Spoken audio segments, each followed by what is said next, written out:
Muy bien.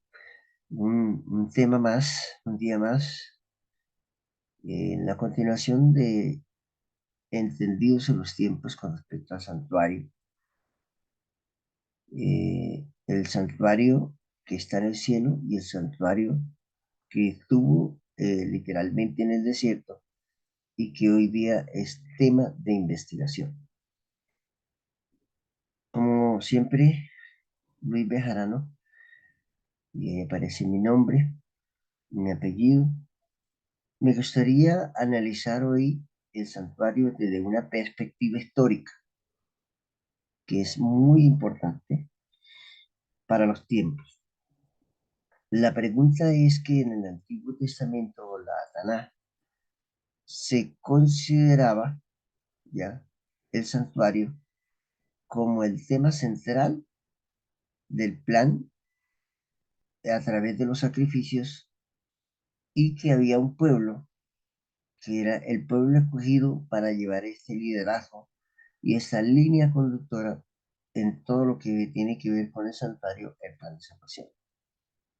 Ellos lo entendían, pero cuando ya al transcurrir de los siglos, ya comenzaron las transgiversaciones y el pueblo de Israel comenzó a fallar en cumplimiento de este ministerio, comenzaron los problemas entre el pueblo de Israel y alejándose del Creador.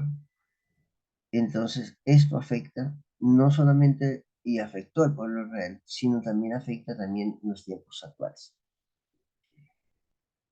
Algunos se han preguntado cuándo empezó, cuándo empezó, eh, cuándo empezó eh, la travesía por el desierto. Siempre hablamos de los pasos del santuario, hablamos que salieron de Egipto a Canaán terrenal, ya hemos explicado eh, que hemos explicado la parte del santuario con gráficos también, que el santuario históricamente está desde la muerte de Jesús hasta su próxima venida y que la fiesta de Sukkot o las enramadas, ese es un tema, ese es un tema que encierra la eternidad completa a partir de su venida. Entraremos ya allí en Sukkot. Pero si nosotros nos preguntamos en qué fecha comenzó esto, los eruditos y estudiosos del santuario concuerdan en la parte cronológica que inició en el año 1446, antes de la era cristiana o antes del Señor Jesucristo, ¿ya? O antes de la era mesiánica. Si nosotros tomamos esta fecha, el año 1446, ya, donde según Éxodo 25:9, Éxodo 25:9 y 40, y el capítulo 26, verso 30, donde el Señor le notifica a Moisés sobre la visión del santuario en el cielo, y que cronológicamente se concuerda en que fue en el año 1446. Si retomamos esta fecha, hablando de antes de la era cristiana, o sea, antes de venir Jesús, encontramos que al año 1445 habría un año. El tiempo de peregrinaje, no por el desierto, porque por el desierto fueron 40 años, sino que después del desierto, cuánto tiempo se estuvo o mantuvo el pueblo de Israel eh, por esta travesía, incluso después de entrar a la Canaán terrenal, cuánto tiempo hubo hasta la construcción del templo de Salomón. Según la cronología, hasta el tiempo de Salomón, porque el templo de Salomón fue, su terminación de la construcción fue eh, en el año 959 antes de la era cristiana. Es decir, que ya construyéndose el templo de Salomón, ya no era necesario un Mizcán o un santuario ambulante en el desierto y por las travesías de las diferentes ciudades y áreas geográficas que el pueblo de Israel mantenía, porque ellos ya se radicaron en una zona y entonces ya pues no era necesario estar por la travesía del desierto. Pero no fueron solamente 40 años, fueron 490 años, 486, 490, con algunos cambios en los calendarios hebreos, algunos se concluye que fueron 490 años. Así que hubieron 486, 490 años donde se mantuvo este Mizcán o este santuario ambulante desde que se construyó hasta la construcción del Templo de Salomón. La construcción del Templo de Salomón, eh, si nosotros restamos, los que tengan calculadora, colocamos, yo tengo aquí una calculadora, y nosotros restamos que año 1445, porque la visión se analiza que fue en el año 1446, al año 1445 habría un año, y luego se restamos consecutivamente en años cumplidos, y restaríamos del año 1445 menos 486 años, menos 1445 menos 486 años. Nos viene a dar exactamente al año 959, que fue la construcción, o la terminación de la construcción del Templo de Salomón. Pero hay una profecía crucial, que es la profecía de 70 semanas están determinadas sobre tu pueblo y sobre tu santa ciudad. Recordemos que esas 70 semanas fue dadas en el año 457, antes de la era cristiana, antes de Jesucristo, y finalizan con la muerte de Esteban en el año 34 de nuestra era cristiana. Aquí encontramos dos periodos de tiempo muy importantes que es bueno tenerlos en cuenta y analizarlos en la historia. Si nosotros analizamos en la historia, encontramos que el mismo tiempo que hubo del Mizcán en el desierto es el mismo tiempo que el Señor le dio al pueblo de Israel para que se arrepintiera y para que hiciera la obra correcta que tenía que establecer. Entonces, 457. Desde el año 959 que se construyó el templo y después que fue destruido el templo de Salomón en el año 484, 484, 485. Si nosotros restamos 959 que se terminó el templo de construcción, restamos hasta la destrucción del templo por los babilonios. Recordemos que cuando el Nabucodonosor, el emperador de aquellos tiempos, eh, tomó por sorpresa y le quitó el reino a los asirios, fue en el año 605, pero la destrucción del templo fue en el año 584. Nosotros restamos de 559 más el año 584, nos da 375, nos da 375 años desde la construcción del Templo de Salomón. Es decir, que la construcción del Templo de Salomón se mantuvo 375 años la construcción del Templo de Salomón. Los que tengan calculadora puede ser. Luego en el año 457, ¿ya? Es decir, que si nosotros restamos 84, que fue la destrucción del templo de Salomón en la era del imperio babilónico por el rey Nabucodonosor, al año 457, año 457, solamente hay, ¿cuánto? Hay 27 años, 27 años nada más. 584, ¿ya? 584 menos en el año 457. Hay 127 años. 127 años, no 27, hay 127 años que duró para darse la orden de reconstrucción del templo. ¿Cuánto? 127 años para darse la orden de la reconstrucción del templo y de los muros que habían quedado de la destrucción del templo en la época del Imperio Babilónico.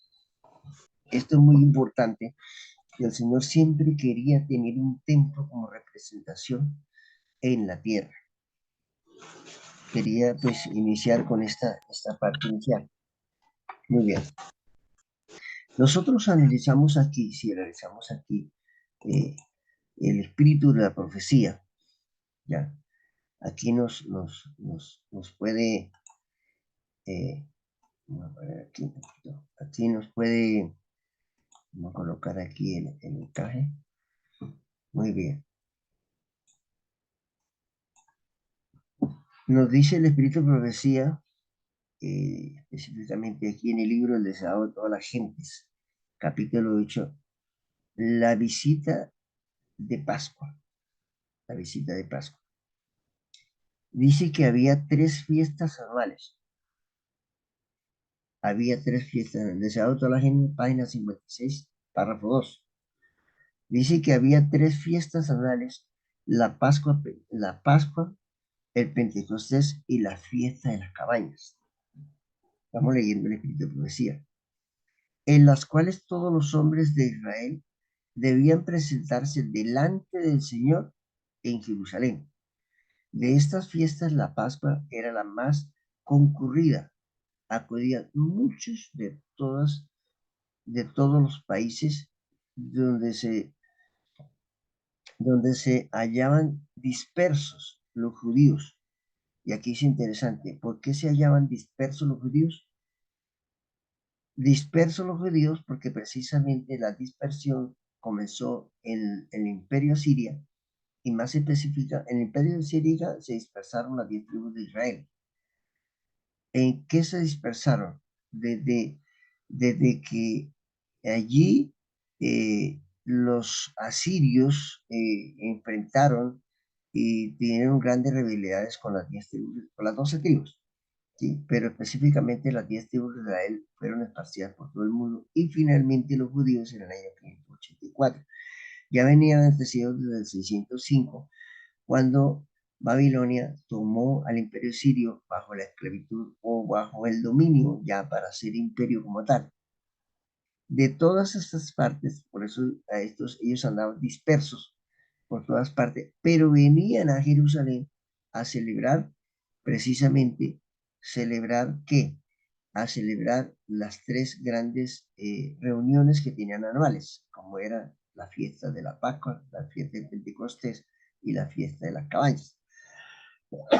Pero ellos estuvieron prácticamente bajo un periodo de esclavitud de imperio en imperio, primero por los babilónicos, ya desde el año 605, y luego por los medos y los persas, hasta concluir, ¿cuántos años?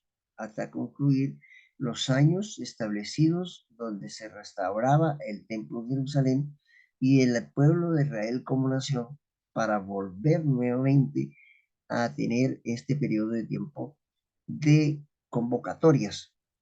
Así que el tiempo que estuvo el pueblo de Israel sin celebrar las convocatorias fue precisamente desde el año 584, y sumámosle a eso 527 hasta la orden de la reconstrucción del templo de Jerusalén, ya por la orden dada de Artajerjes en el año 457. Esto es muy importante. Ese periodo de tiempo fueron 127 años. Luego de esos 127 años, A partir de eso es que el Señor le da 70 semanas están determinadas sobre tu pueblo y sobre tu santa ciudad. ¿Cuándo comenzó esas 70 semanas? En el año 457.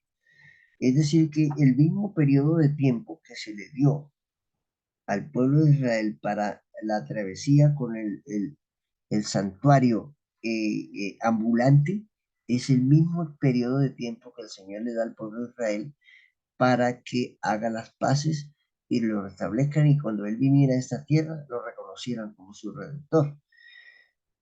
Y incluso fueron reunidos en convocatoria para darle juicio a Jesús, algunos de ellos, y finalmente el Señor extendió su misericordia hasta la muerte de Esteban cuando se cumplía 457 años, que era el tiempo determinado para que el pueblo de Israel se reconciliara totalmente con el Señor.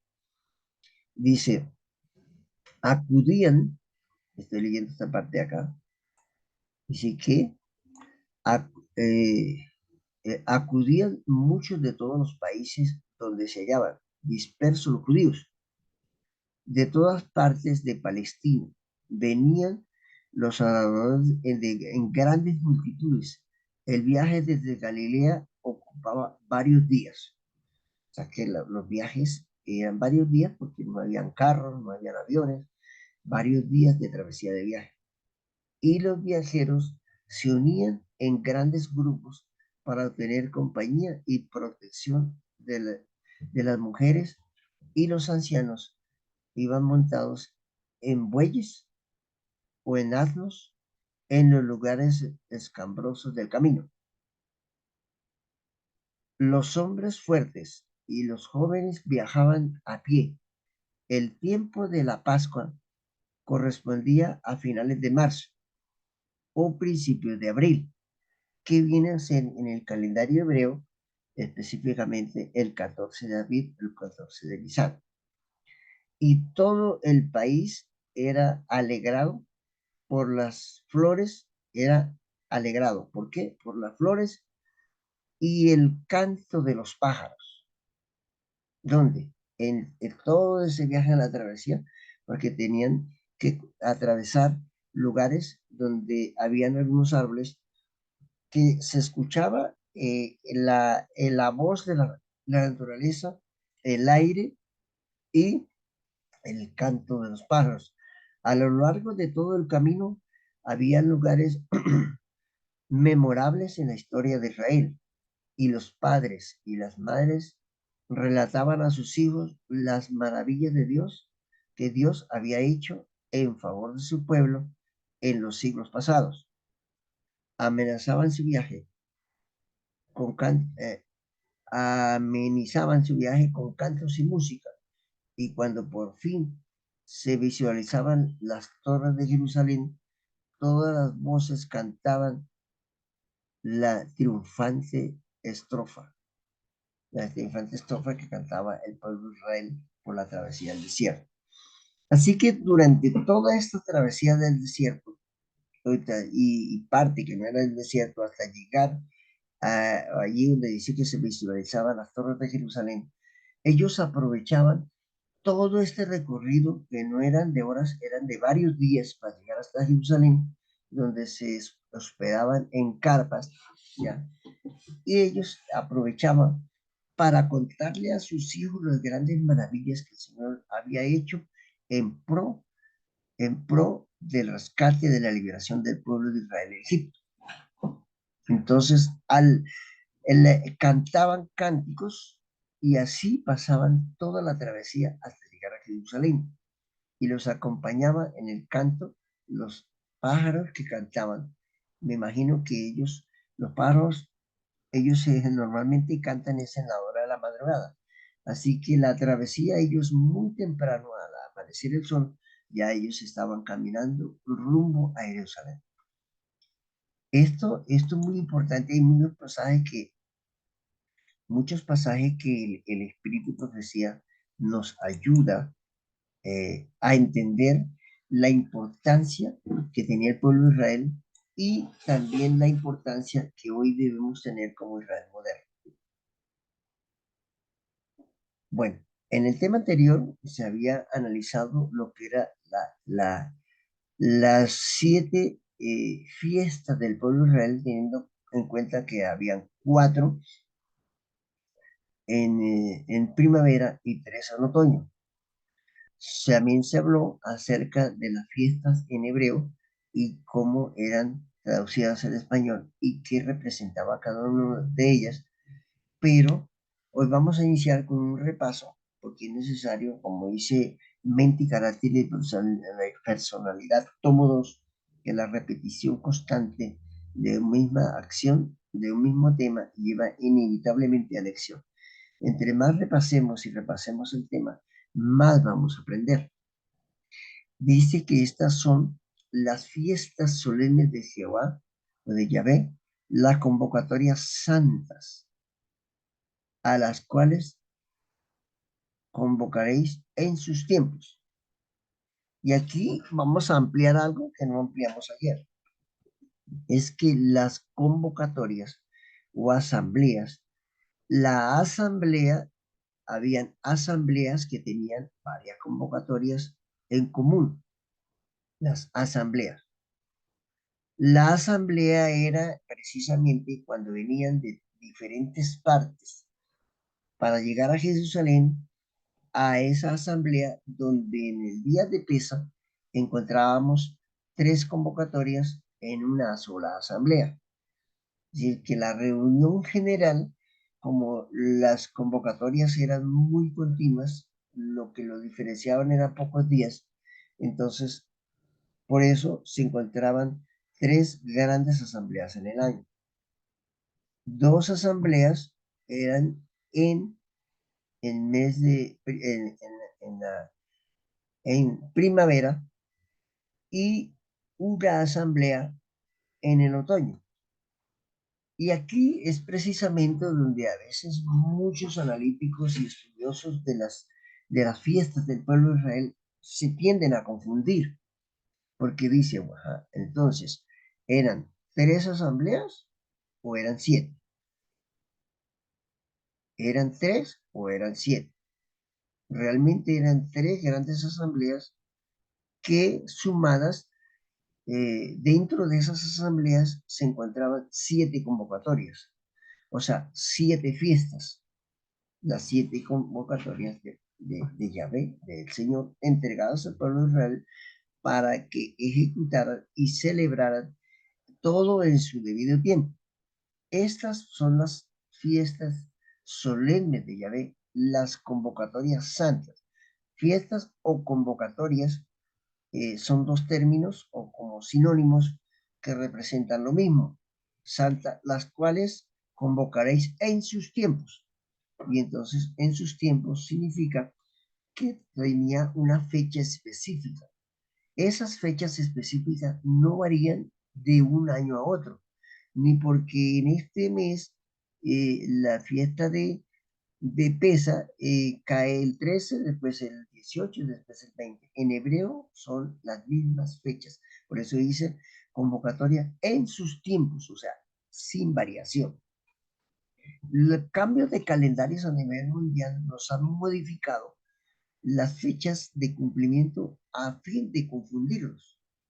Pero los estudiosos concluimos que debemos buscar hechas fechas específicas y es lo que vamos a ampliar hoy en el tema del santuario.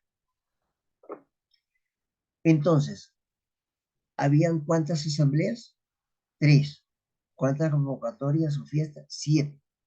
Entonces, si hablamos de las asambleas o las grandes celebraciones donde acabamos el texto de leer, de deseado todas las gentes, encontramos que eran 3 grandes asambleas, o sea, 3 grandes reuniones que ellos festejaban al año. La primera reunión, que era la reunión de las Pascuas, ¿ya? O Pesa, Pesa en hebreo, Pascua en español. Entonces, en la primera de las 3 asambleas era la Pascua, ¿ya? Que estaba desde el 14 de Nisan y terminaba el día 21. Habían 3 fiestas en esa grande reunión o en esa grande asamblea que se traduce como la Pascua. La Pascua generalmente tiene una connotación de tres convocatorias en una, pero cuando se habla de Pascua, generalmente lo ubicamos como el día 14 de Nisan, que es la muerte del Cordero y la muerte del Cordero que vino del cielo, el Señor Jesucristo. La segunda asamblea era la asamblea para la festividad, es decir, que ya terminando la Pascua, ya que eran tres fiestas en una, ya lo vamos a explicar.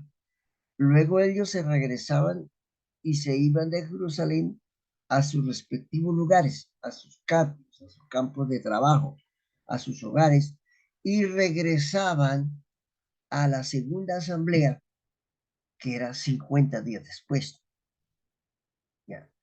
Iniciando desde el 15 de Nisan, comenzando con el conteo, lo que hacía el pueblo de Israel, que era el conteo del Omer.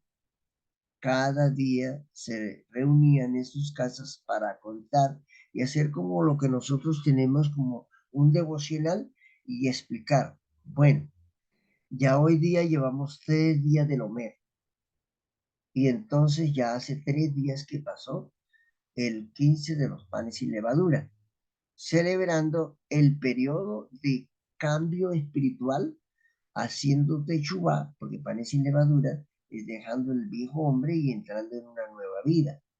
Y ya llevamos el segundo día, ya llevamos el tercero, ya llevamos el cuarto, ya llevamos el día 30 en que fueron panes sin levaduras y el inicio de panes sin levaduras celebrándolo con un Shabbat. Ya llevamos 40, así que vamos haciendo ya los preparativos para regresar nuevamente a Jerusalén, porque ya viene Shavuot, ya viene la fiesta del Pentecostés, que es el 6 de Sivan, 50 días después del 15 de Nisan. Es decir, que como el recorrido que ellos hacían no era corto, era de varios días, entonces, primero que todo, cuando terminaba la fiesta de Pesa, entonces ellos hacían un recorrido de Jerusalén a sus casas que tomaba varios días. Y luego, cuando ya faltaba pocos días para la segunda asamblea, entonces tenían que como hacer sus preparativos y volver a viajar. O sea que aproximadamente ellos estaban más o menos en sus casas unos 40 días. Desde la primera asamblea hasta la segunda asamblea, que era la fiesta del Pentecostés, que es lo que relata precisamente en el libro de Hechos de los Apóstoles, capítulo 2. Luego de esa fiesta del Pentecostés, que era un solo día, pero ellos llegaban con la antelación y se quedaban 1 o 2 días después y luego viajaban nuevamente a sus lugares de vivienda donde ellos cotidianamente vivían, en sus trabajos y sus labores. Ahora ellos tenían que prepararse para la tercera asamblea, ya, que era la asamblea de Sukkot o la fiesta de las enramadas. ¿Ya? Entonces, esa fiesta comenzaba con la fiesta de Yom Teruah o la fiesta de las trompetas, la fiesta de Yom Kippur o la reunión de Yom Kippur o la convocatoria de Yom Kippur y terminaba con la fiesta o la convocatoria de Sukkot que iniciaba el día 15 y terminaba el día 21. Así que si nosotros analizamos dos aspectos fundamentales, aquí encontramos, encontramos que habían dos asambleas que tenían el mismo periodo de tiempo y tenían también algo en común, y era que se iniciaba desde el 1 de Tisri, hablando de la tercera asamblea, hasta el día 21 al anochecer, que se cumplían 22 días en total a partir del 1 de Tisri. Esto es muy importante porque en los tiempos de Jesús, es decir, en la primavera, también se terminaba el día 21 al anochecer con los panes y levadura. Qué importante. Esto es muy importante entenderlo porque nos lleva a colación a entender por qué en el idioma hebreo solamente hay 22 letras. Las 22 letras nos explican precisamente el recorrido de preparación ya para la eternidad. Cuando nosotros estudiamos en hebreo, las 22 letras es el recorrido y precisamente la definición o la explicación o lo que se llama en hebreo el peso profético es la explicación de cada una de las letras del recorrido que hay desde Egipto a la Canaán terrenal, el recorrido que hay desde Mashiach de Jesús hasta su venida, hay 22 letras hebreas. Por eso es que el libro, el cierre del libro de la Biblia es el libro de Apocalipsis, el libro de la revelación. Y el libro de la revelación está descrito el panorama histórico del santuario en 22 letras hebreas. Importante esto, 22 letras hebreas que están descritas en el libro de Apocalipsis. Y todos estos acontecimientos son los acontecimientos de cada una de las 22 letras hebreas. Y ahí viene la letra Aleph hasta la letra Taf, que es la letra 22. La letra Aleph es la letra 1 y la letra 22 es la letra Taf. Ahí viene la letra Tal, Ales, Bet, Gimel, Dal, Hey, Rasain, Hetet, Yod, que es la Yod de la Y, que representa en miniatura en el hebreo, representa Yahshua, traducido como Jesús. Luego viene Kaf, Lamed, Men, Nun, que es la letra 14, la N, Samer, Ain, P, Sade, ¿ya? Kof, Resh, que es la letra 20, y la Shin, que es la letra 21, y la Taf, que es la letra 22. Ahora, la pregunta dice, pero ¿por qué el hermano Bejarano o Luis Bejarano me está mencionando las letras hebreas si yo no estoy aprendiendo hebreo? Porque esto tiene una connotación muy específica en la cronología bíblica del cumplimiento en las fechas que nosotros nos encontramos. Ahora, ¿en qué letra nos encontramos nosotros? Nos encontramos hoy día en la letra Resh. Resh, la letra 20, porque vamos a entrar a la letra Shin. La letra Shin, y ahí viene la palabra Shin, de ahí viene la palabra Shavuot, Shabbat, Shabbat, Shalom, ¿ya? Yahshua, Shua, salvación.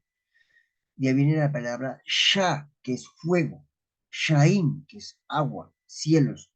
Es decir, que si nosotros estudiáramos esto con detalle, nos da a entender que hoy día estamos entrando a la letra Shin, la letra del Pentecostés, o sea, donde la tierra será alumbrada con su gloria. Estamos entrando en ese periodo. Y el cierre de la letra 22 es Sukkot. Es decir, que debe haber una gran avivamiento mundial, donde el mundo será predicado para que Jesús venga por su pueblo. Estamos entrando a la noche de Jacob. Estamos entrando a la lluvia tardía. Estamos entrando a la conmemoración del gran Pentecostés, donde el cielo se manifiesta, y por eso dice Apocalipsis 18. ¿Qué dice Apocalipsis 18? Esa es la gran manifestación de la letra Shin, Shavuot. Ahora, para que me entiendan un poco más, la palabra Shavuot es semanas y Shavuot es semana. Shavuot, semanas, y es lo que se traduce como Pentecostés. Penta es 50 y Cos ya es asamblea, o sea, reunión en común, de coinonía. Entonces, cuando nosotros leemos este texto, que es muy común, ya todos lo sabemos, pero como para llevarlo a colación en un enlace de engranaje de lo que tiene que ver con las fiestas del pueblo, nosotros encontramos que Apocalipsis 18 dice así: y después de estas cosas, después de la resh de la letra 20, porque ya ha acontecido 20 letras de acontecimiento histórico, ya ha acontecido, entonces viene, dice, después de estas cosas, vi a otro ángel descender del cielo con gran poder, y la tierra fue alumbrada con su gloria, con Shah, con Shin, con Shavuot. es decir, con otra gran manifestación que viene directamente del cielo para alumbrar a la remanente de la hora undécima,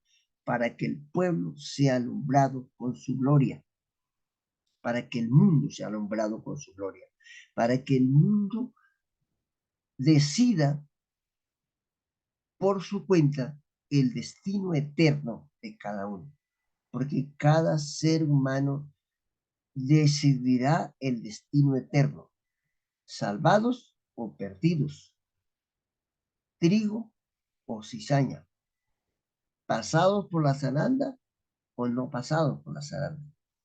Qué interesante. Y ya lo que sigue diciendo. Dice, y clamó fuertemente en alta voz, diciendo, caído es Babilonia, la grande, y es hecha habitación de demonios y guarida de todo espíritu inmundo y albergue de toda ave inmunda y aborrecible. ¿Ya? Y sigue diciendo el versículo 3, porque todas las naciones han bebido del vino del furor de su fornicación, y los reyes de la tierra han fornicado con ella, y los mercaderes de la tierra se han enriquecido de la abundancia de sus deleites. Y luego viene el verso 4. Y oí otra voz descender del cielo. Salid de ella, pueblo mío, para que no seáis partícipes de sus pecados y para que no recibáis de sus plagas. ¿Por qué? Porque aquí se decide el destino eterno de cada ser humano. Por eso es que en el mensaje de la séptima trompeta, ya, de la séptima trompeta, que tiene relación con qué? Tiene relación con el santuario, porque dice el capítulo 10 del libro de Apocalipsis, lo pueden leer conmigo si quieren. No sé si algún hermano o hermana que esté aquí me puede leer solamente dos versículos, porque es bueno ir relacionando los acontecimientos históricos dentro del campo histórico del santuario. Habíamos hablado en el tema anterior que el santuario tiene 4 dimensiones. La parte literal, que era la celebración literal del Cordero y del Mizcano, del santuario literal, la construcción del pueblo literal, la muerte de Jesús literal en el cumplimiento profético, y luego ese círculo anual que se hacía de las 3 grandes asambleas en 7 fiestas, tres fiestas en Pascua, en Pesa, una en Shavuot o Pentecostés y 3 en el otoño, ya, en la estación del otoño, que son la fiesta de las trompetas, la reunión de Yom Kippur, el día del juicio, y la reunión de las cabañas, o la reunión de Sukkot. Entonces, cuando nosotros llegamos aquí al cierre del altar del incensario, que es donde hoy nos encontramos, que es el marco histórico en un periodo de tiempo de varios años, que ya creo que estamos llevando 179 años de esta convocatoria de Yom Kippur, del 10 de Tirse, que va desde el 10 de Tirse iniciando con el juicio, ya, y que termina el 15 de Tirse. Es decir, que tenemos el día 10, el día 11, el día 12, 13, 14 y 15, 6 días. 10, 11, 12, 13, 14 y 15. 6 días. ¿A usted no le llama la atención por qué 6 días hasta llegar a Sukkot? El Señor dice que un día es como 1000 años y 1000 años como un día. Es decir, que estos 6 días, desde el 10 de Tirse hasta el 15, son 6.000 días años. simbólicos de 1000 años. Interesante. Eso sería otro tema para analizarlo, pero no nos hagamos del tema. Si alguien tiene el texto bíblico de Apocalipsis capítulo 10, Vamos a ver el verso 7 y el verso 11. ¿Quién lo tiene por ahí? Sino que en los días del séptimo ángel, cuando él comience a tocar la trompeta, es el Sí, 7, hermano Luis, sí, sí. eh, el misterio de Dios se consumará como él lo anunció a sus siervos los profetas. Amén, hermano Silvia. Muy bien. Porque dice sí, pero en los días de la voz del séptimo ángel, en los días de la voz del séptimo ángel, de ángel, cuando él comience a tocar la trompeta, el misterio de Dios será consumado. Tremendo. ¿Será que consumado? O sea, será aclarado a todos los seres humanos, como él lo anunció a sus siervos los profetas. Ahí comienza el juicio. Ahí comienza el juicio investigador. Ahora yo pregunto, ¿cuánto dura el sonido de la trompeta? Ahora, ¿qué representa el sonido de la trompeta? La trompeta representa el mensaje de los tres ángeles al mundo entero. Y si es el mensaje al mundo entero de este misterio escondido, ahora yo pregunto, ¿cuál es el misterio escondido? Para poderlo aclarar un poco. Para preguntarle a la Biblia, porque uno de los métodos es que la Biblia es su propio intérprete, nosotros nos vamos a Romanos sin perder el hilo conductor del tema de hoy y nos vamos a Romanos 16, 25, para que nos aclare, ya, nos aclare. Romanos 16, 25 dice, y al que tiene poder para confirmaros según mi evangelio y la predicación de Jesucristo, según la revelación del misterio escondido desde tiempos eternos. Oiga, qué impresionante.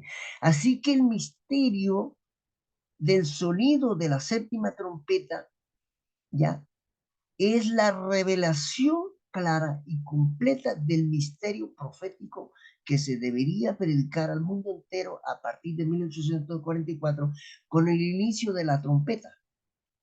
Por eso dice, vamos a repetir este pasaje tan interesante de Romanos 16, 25. Dice, y al que tiene poder para confirmaros según mi evangelio.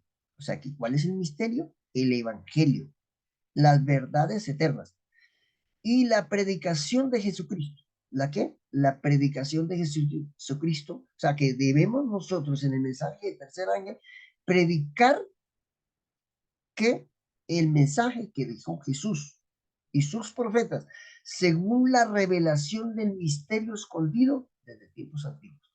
Así que si ahora sí volvemos a leer el mensaje de la séptima trompeta, lo vamos a entender mejor. Y hay más textos, como Efesios 1:9, Efesios 1:10. Hay varios textos que nos corroboran cuál es el misterio escondido desde tiempos antiguos. Ahora sí, si leemos aquí, pero Apocalipsis 17 dice, pero en los días de la voz del séptimo ángel, cuando él comience a tocar la trompeta, el misterio, ¿cuál misterio? La predicación del evangelio. El misterio de Dios será consumado, o sea, será revelado, o será terminado, será concluido, como Él lo anunció a sus siervos los profetas. Ahora, ¿cuál es el mensaje y a quién debemos predicar ese mensaje al mundo entero durante el juicio investigador? El mensaje de los tres ¿Qué ángeles. dice el mensaje de los tres ángeles? ¿Y cuál es el mensaje de los tres ángeles? Lo El primero, resume el versículo 11. ¿Qué dice el sí. versículo 11? Y él me dijo, es necesario que profetices otra vez sobre muchos pueblos, naciones, lenguas y reyes. ¿Por qué es necesario? Gracias, hermana Silvia.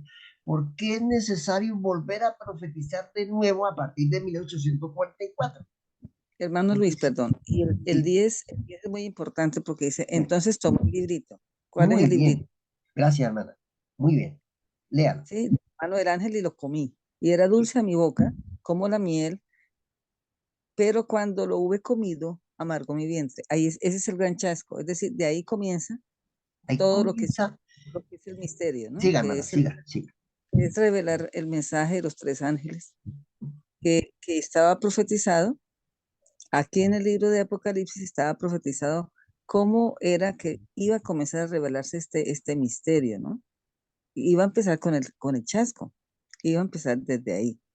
Entonces, por eso, y me dijo, es necesario que profetices otra vez sobre muchos pueblos, naciones, lenguas y reyes. Ahí comenzó el mensaje final para el pueblo de Dios. Es el mensaje eterno, ¿no? O sea, puede ser el evangelio eterno. Correcto, hermana. Muchas gracias. Excelente. Buen aporte. Ahora, si yo pregunto ahora, porque algunos dicen que la séptima trompeta es el sonido de la venida de Jesús y la séptima trompeta suena cuando Jesús aparezca en las nubes de los cielos. Pero yo entiendo aquí, según el Espíritu de Profecía y según lo que me dice la Biblia, que el sonido de la séptima trompeta inició en 1844. Y ahí es específico, porque dice, el misterio será consumado. Ahora, el misterio es consumado, obviamente, con la terminación del mensaje de los tres ángeles. Se consuma se predica o se anuncia lo que el Señor está establecido para que el mundo tome una determinación, salvados o perdidos. Obviamente que se termina el mensaje de la séptima trompeta. ¿Con qué? Con el cierre del juicio investigador. Cuando se cierra el juicio, se cierra el juicio investigador, entonces aquí cada quien será marcado su destino eterno, salvados o perdidos, y ahí comienza a caer la primera plaga. Hermano En la Luis, perdón. séptima plaga, entonces, es cuando aparece la resurrección especial. Ahí lo Hermano dice el Luis, Espíritu de Profecía. Dígame, ¿no? perdón. Yo entiendo, o sea, que si la séptima trompeta empezara a sonar, porque es que la séptima trompeta anuncia algo, ¿no? Sí, Em, claro. em, si comenzara a sonar cuando viene Jesús, o sea, ¿qué está anunciando? Si ya no hay nada que anunciar, porque Jesús ya termina el tiempo de la gracia y ya no hay mensaje que dar al mundo porque ya está, su destino ya está decidido. Entonces hay que ponerle la lógica bíblica que está aquí para saber que la séptima trompeta sí comenzó a sonar en 1844, porque empezaron a sonar los tres mensajes angélicos que teníamos nosotros, que estábamos en la hora undécima, que dar al mundo. ¿Ya? Entonces eso se queda sin piso porque ya cuando Jesús venga ya no hay que sonar ninguna trompeta. Esa es la terminación, digámoslo así, de la séptima trompeta, del sonar final. ¿Por qué? Porque ya Jesús aparece en el cielo. Ya no hay Amén. nada más. Muy bien. Yo creo que la hermana cerró muy bien esta conclusión de entendimiento. ¿Por qué recalqué tanto esto? Porque hay muchas enseñanzas, y no quiero mencionar quiénes, de que esta séptima trompeta no está ubicada en el orden cronológico específico. ¿Ya? ¿Qué tenemos que hacer o qué había que hacer desde 1844? Por eso dice el texto 11, el verso 11, es necesario. Mire, esta palabra para mí es importantísima, esta palabra. Es necesario volver a profetizar. No dice a enseñar, bueno, a profetizar de nuevo sobre muchos pueblos, naciones y lenguas. ¿Por qué? Porque en toda la historia se ha enseñado un evangelio transgiversado, un evangelio mutilado. Porque aquí lo que Satanás hizo en Daniel 7:25, pensará en cambiar los tiempos y la ley le fueron entregados hace tiempo y tiempo, en la mitad de un tiempo, ¿verdad? Realmente se aclarará el mundo, se debería ser aclarado a partir de los mensajes de los tres ángeles. En 1844, donde el mundo va a conocer las grandes verdades, los que quieran, ¿no? Los que quieran quedarse en sus errores, que se queden. Ese punto lo quería aclarar hoy. Muy bien. Entonces vamos a hacer un repaso aquí. Y dice que estas son las fiestas solemnes de Yahvé, las convocatorias santas, las cuales convocaréis en sus tiempos. Y en el mes primero, a los 14 días del mes, en las tardes, entre las dos tardes, Pascua es de Jehová, de Yahvé. ¿El día qué? Dice que en el mes primero. ¿Cuál es el mes primero? ¿Cuál es el mes primero del año? En el Aquí calendario dice, gregoriano de enero. es enero, pero Sí. aquí nos dice el mes primero. Ahora, ¿cuándo era la Pascua? ¿Cuándo mataban el corderito? ¿El 1 de enero? ¿El 14 de enero? No, En abril. 14 en de Nisan.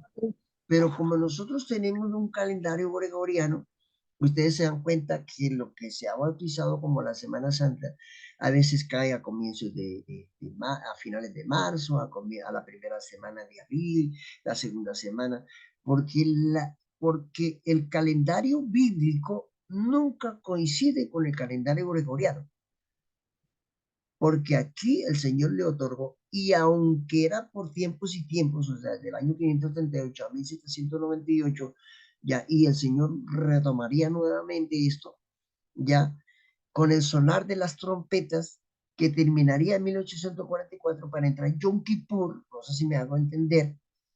Entonces, era necesario retomar los tiempos bíblicos para enseñarlos en la hora undécima con el mensaje de los tres ángeles. La pregunta es, ¿se está haciendo? Ahora, ¿cuándo es? Aquí dice, en el mes, dicen porque el hermano Milera no repite mucho la fiesta de la fiesta. ¿Por qué lo repito? Porque hay hermanos y hermanas que todavía no tienen claro esto. Entonces dice el versículo 5, en el mes primero. O sea, en el mes primero, ¿cuál es el mes primero? El mes primero en la Biblia es el mes de Abib o el mes de Nisan. Nisan. El segundo mes es el mes de Iyar. ¿Ya? Después de abril, ¿qué sigue?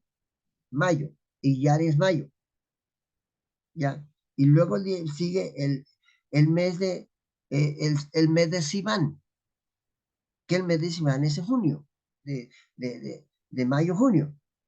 Y luego sigue el mes de Tamuz, que es mayo, junio, julio. Y luego sigue el mes de Av, ¿ya? Y luego sigue el mes de Elul, que el mes de Elul es septiembre. Septiembre y agosto, septiembre. Y luego sigue el mes de Tisri, que es septiembre, octubre. Ya. Entonces, nosotros estamos ubicados en la primera convocatoria y estamos hablando, nos dice que en el mes primero es el mes de Nisan o Aviv. Y dice que el mes primero a los 14 días, entre las dos tardes, ¿por qué no dice a partir de las 12 de la noche? Porque el Señor está recordándole al pueblo, al Israel moderno, que volvamos a los tiempos antiguos, al original de la palabra, para que nosotros entendamos las convocatorias y comencemos a vivir los tiempos bíblicos. Aquí no nos dice que guardemos la fiesta, bueno, ya ese es otro tema, pero sí por lo menos deberíamos entenderlas. Entonces, ¿cuándo es Pesa? El 14 de abril. Ya, por eso los calendarios griegos, el calendario gregoriano varía y no las fechas en el calendario gregoriano que tenemos nunca cae el mismo día, ni nunca cae en la misma fecha. Ya, entonces es interesante. Ese día entre las dos tardes, ¿entre cuáles dos tardes?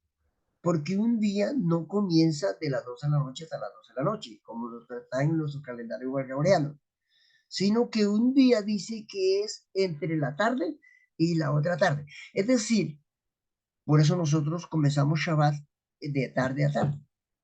Pero las fiestas también, todas, las 7 fiestas deberían ser comenzadas de tarde a tarde.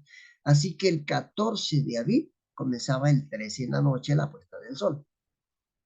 ¿Ya? Eso se llama como Pascua y es el 14 de Nisan o 14 de abril. Muy bien. Entonces, dice, y a los 15 días de este mes es la fiesta solemne de los panes sin levaduras, que ayer lo explicaba en el tema anterior, que es Hag-Maxot o Maxot, que es panes sin levaduras, que es el periodo de tiempo, si hablamos de la historia, de la salida de Egipto hasta llegar a orillas del Mar Junco, traducido como el Mar Rojo. Panes y levadura. Ellos duraron recorriendo 7 días desde que salieron de Egipto hasta llegar a orillas del Mar Rojo y duraron 7 días comiendo panes y levadura. Entonces sí es interesante estudiar esta fiesta. y aplicarlas dentro del santuario en un marco histórico y llevarlo a un campo espiritual. Panes y levaduras de Jehová. 7 días comeréis panes y levadura. Y el verso 7 dice, el primer día, el verso 7 de qué capítulo, porque aquí no dice capítulo, ya lo vimos en el tema anterior, para que nos ubicamos, estamos hablando de Levíticos 23, verso 7. Dice el verso 7, el primer día tendréis santa convocación, o sea, una reunión en común, santa convocación. Convocación viene de convocatoria y viene de koinonia, de comunión, comunión. Koinonia es griego, koiné es idioma común, koinonia es comunión. Y en esa comunión debemos tener una reunión que es lo que se llama convocatoria o convocación. Ningún trabajo de siervo haréis, ¿qué día? El día 15. Y ofreceréis a Yahvé 7 días ofrenda encendida. En el séptimo día será santa convocación, ningún trabajo de siervo haréis. Es decir, que la segunda fiesta inicia el día 15, desde la noche del día 14 hasta el día 21 al anochecer, que ya día 22. Que por eso era que explicaba que hay 22 días en preparación y en conmemoración en Pascua. Nosotros a veces celebramos el día 14 o conmemoramos o recordamos el día 14, pero la situación comienza el día primero. ¿Ya? Si nosotros estudiamos en el Nuevo Testamento, encontramos que los concilios para aprender a Jesús no solamente comenzó el día 10, ya venía de antemano. Entonces son 22 días que hay que estudiarlos muy bien. Ese es que panes sin levadura o ácimos, y que está aquí desde el día 20, desde el día 15 hasta el día 21. Bueno, y yo creo que vamos a de pronto ampliar hasta lo que es la, la tercera fiesta o convocatoria dentro de esa gran asamblea que se celebraba 3 veces al año. Estamos hablando de la primera asamblea. Cuando nosotros leemos el libro de Levítico 23, como que no lo entendemos, porque ahí no dice primera asamblea, segunda asamblea, tercera asamblea. En la primera asamblea hay 3 fiestas, en la segunda asamblea hay una, en la tercera hay 3, y no dice. Entonces, como que nos es complicado. Entonces, esta descripción que tengo acá nos ayuda a entender mejor el capítulo 23 del libro de Apocalipsis, y luego sí, entonces nosotros lo aplicamos a la cronología bíblica o a la historia, ¿ya? Y lo aplicamos en el campo profético de una mejor amplitud, y luego sí, entonces ya después de entenderlo, dice, ya entendí el plan de salvación, ahora sí voy a vivirlo, ahora sí lo voy a aplicar a mi vida personal, a mi vida espiritual. Voy a repasar cada uno de los 7 pasos hasta llegar a dónde, al lugar santísimo, al juicio investigador, donde está Jesucristo, y yo quiero estar con él por toda la eternidad, ¿verdad? Vamos entonces a explicar la tercera convocatoria fiesta dentro de la primera asamblea, que se llama Pascua o Pesa. Entonces, dice que las primicias están dentro del 15 y el 21, es decir, que las primicias están dentro de la paz, de los panes sin levadura. ¿Por qué una de las convocatorias? ¿Cuál es la convocatoria más larga de todas? Panes sin levadura, que va del 15 al 21. Pero en Sukkot no dice panes y levadura, porque ya nosotros estamos con Jesús sin pecado por toda la eternidad. O sea, estaremos sin levadura por toda la eternidad. Es una correlación y una conexión que hay entre 21 y 22 en panes y levaduras, para llevarnos a la conexión de Sukkot. Cuando venga Jesús, seremos transformados en un abrir y cerrar de ojos, donde seremos diferentes, donde no habrá mancha ni rastro de pecado por toda la eternidad. Mira lo importante de estas convocatorias.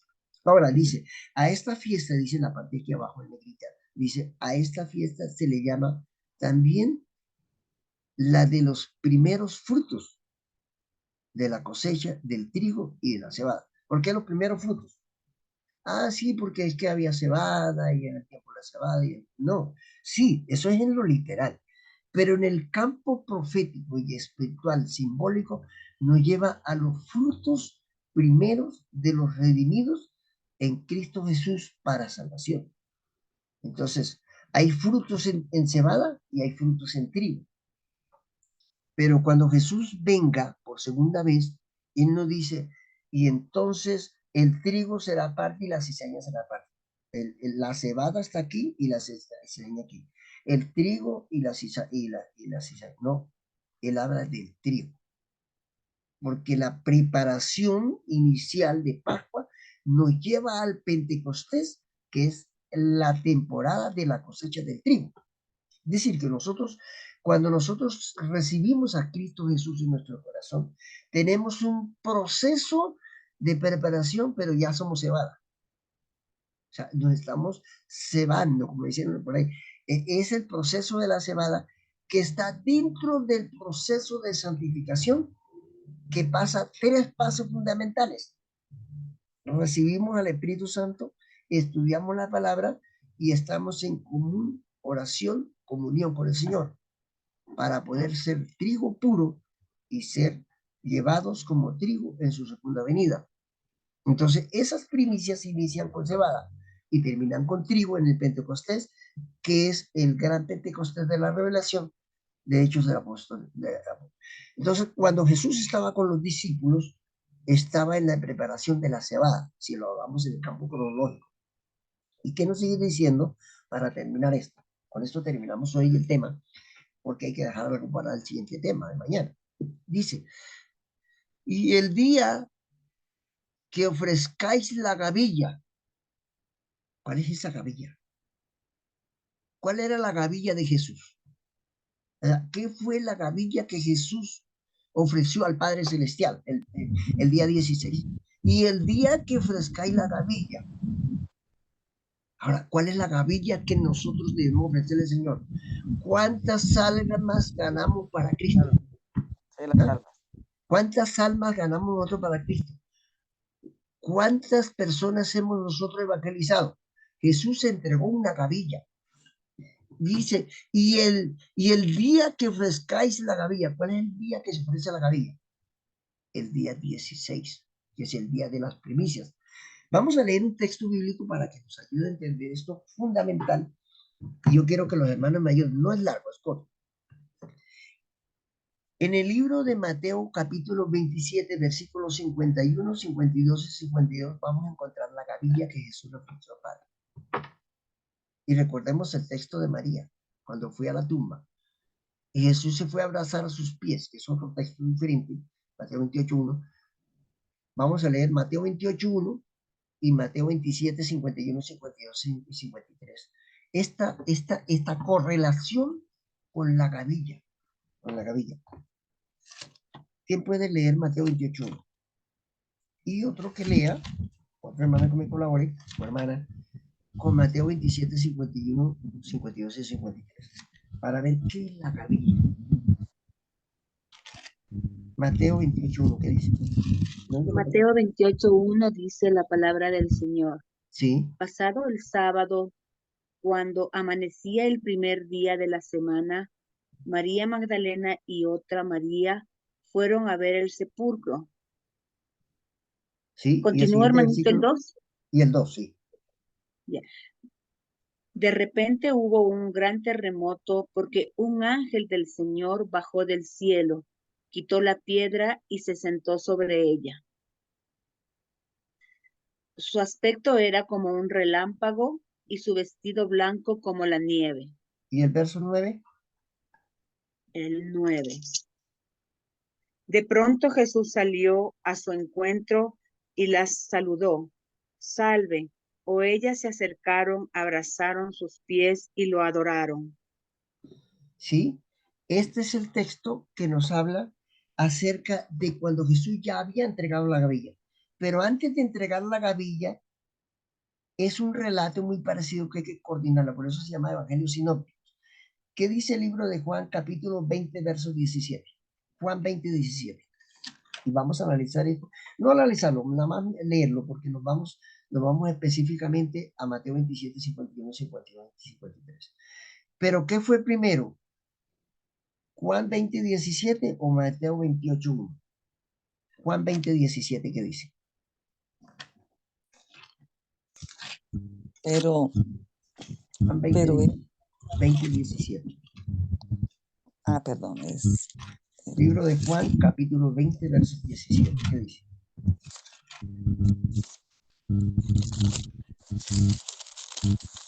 Hay mucho que estudiar sobre el santuario. Hay mucho que estudiar sobre el santuario. y Jesús le dijo, no me toques, porque aún no he subido a mi Padre, ¿Sí? mas ve a mis hermanos y diles, subo a mi Padre, al Padre y a vuestro Padre, a mi Dios y a vuestro Dios. ¿A qué iba a subir él allá? Fíjate que cuando entonces ahora sí vamos a leer el verso, el capítulo 27, versos 51, 52 y 53, para poder entender estos complementos contextuales. Mateo 27, 51. Si alguien lo lee, lo tiene, si no, yo lo tengo aquí. ¿Qué dice? 27, El 51. verso 51, Mateo 27, 51. La palabra de Dios dice, en esto, el velo del templo se rasgó en dos, desde arriba hacia abajo, y la tierra tembló y las rocas se partieron. ¿Sí? Se abrieron los sepulcros, muchos santos que habían muerto volvieron a la vida. Después que Jesús resucitó, salieron de los Después que sepulcros, Jesús resucitó. fueron a la ciudad santa y aparecieron a muchos. Ok. La pregunta es, después que Jesús resucitó, la tierra tembló y los sepulcros se abrieron y muchos cuerpos de santos que habían ¿qué? Dormido, se levantaron y se presentaron a la ciudad. Y en ese momento, cuando Jesús resucita, ¿quién se presenta en la tumba? María. Mateo 20, Juan 20, 17. No me toques porque no he subido a mi Padre. Y Mateo 28 ya lo va a tocar y se deja tocar. Entonces, en ese transcurrir de esos 2 periodos de tiempo corto, Jesús se presenta a su Padre. ¿Y va con qué? Con la gavilla. La gavilla. Ahora, cuando nosotros vayamos ante el Padre Celestial, cuando Él venga Jesús por segunda vez, nosotros vamos a presentar ¿qué? La gavilla. ¿Y cuál es la gavilla que nosotros damos? ¿Qué presentó Jesús al Padre? Las primicias de los redimidos. Ahora, ¿cuál es nuestra gavilla? El Espíritu de Profecía dice que nosotros en el cielo vamos a ser identificados por las coronas que tengamos de cada redimido que hayamos ganado para los pies de Jesús. Esa será la gavilla. Vean lo que dice. Y el día que ofrezcáis la gavilla, ofreceréis un cordero de 1 año, sin defecto, en holocausto a Yahvé. Y su ofrenda será 2 décimas de efat de flor de harina amasada con aceite. El aceite representa el Espíritu Santo. Ofrenda encendida a Yahvé en olor gratísimo. Y su libación será de vino. La 4ª parte de un hin. No comeréis pan, ni grano tostado, ni espiga fresca, hasta este mismo día, hasta que hayáis ofrecido la ofrenda de nuestro Dios. Estatuto es perpetuo por vuestras generaciones, donde quiera que habitéis. Interesante. Ahora, ¿qué representa todo esto? El vino, no comáis esto, esto representa un periodo de tiempo de nuestra vida cristiana de preparación en el campo de la alimentación y en el campo de la espiritualidad, en el ayuno, donde debemos estar preparados, dejando cosas comunes para estar en cosas sagradas, para poder ser aprobados y ser investidos por el Espíritu Santo para que nuestra palabra tenga efecto en la gavilla que vamos a presentar al Señor. Eso es primicias. Ahora, la pregunta es la siguiente: ¿de qué asamblea estamos hablando? Recordemos que hay 3 asambleas en el año. ¿De qué asamblea estamos hablando aquí? ¿Ah? Recordemos que la primera asamblea es Pascua, la segunda es Pentecostés y la tercera es las cabañas. Así que nosotros hemos hablado de hemos hablado en este momento de qué? De Pascua o de Pesa. Pesa 14, primera convocatoria, 15, La primera. 14, muerte del Cordero, muerte de Jesús, 15, panes sin levadura, 16, resurrección de Jesús, primicias, entrega a la gavilla. Ya, así que vamos a dejar hasta aquí hoy y mañana continuaremos con el recorrido que hay histórico, ya literal y histórico y profético en el campo de la vida del ser humano para ponerlo en práctica, para prepararnos para el reino de los cielos. Mañana continuaremos entonces con lo que es el Pentecostés y vamos a ver si alcanzamos a llevar hasta la fiesta de las cabañas y su profundo significado en el campo de la salvación. Hermano Luis, entonces ese mismo recorrido espiritual que Jesús, Amén. que Jesús llevó, también debemos llevarlo nosotros como hijos herederos del reino de los cielos. Amén, así es. Muy bien, vamos a orar. Padre, te damos gracias, Señor, por este día, por este segundo tema. Te damos gracias por tus bendiciones y por darnos sabiduría, porque hay mucho, mucho que estudiar. Pero bueno, poco a poco vamos entendiendo tus grandes misterios para proclamarlos al mundo. Oramos por entendidos en los tiempos y por este remanente elaborado en décimo. Síganos, Señor, ayudando en su misericordia y en su amor para entender tus misterios profundos y alcanzar la vida eterna. Y no solamente entenderlos, sino vivirlos en tu amor. En Yahshua, tu Hijo amado, Cristo Jesús. Amén, amén y amén.